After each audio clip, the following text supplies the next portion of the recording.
నిర్మల్ జిల్లాలో ZP chairman కాసాయి Bharatiya Janata party జెండా ఎగరేయాలని మీ అందరికీ విజ్ఞప్తి చేస్తున్నాను.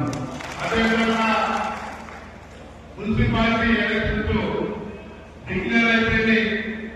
డిక్లేర్ అయిన తర్వాత మా నిర్మల్లో మున్సిపాలిటీలో కానీ బయట మున్సిపాలిటీలో కానీ చాలా అవసరం జరిగినాయి. వార్డు చేంజ్ చేశారు, ఓటర్ లిస్టు చేంజ్ చేసింది. ఒకటేసారి 9,000 మా దగ్గర 12,000 నిర్మల్లో ఓటర్ లిస్టు ఓటర్స్ పెరగడం అంటే ఈ ఇప్పుడు ప్రభుత్వానికి చేత కాకుండా ఓటు వేయకొని వేరే పార్టీకి వెళ్ళదని చేసి నాకు కుట్రాయని సభాముఖంగా తెలియజేస్తున్నాను.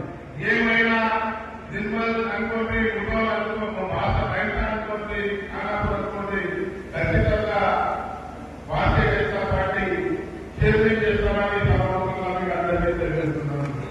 అదేవిధంగా ఈ రోజు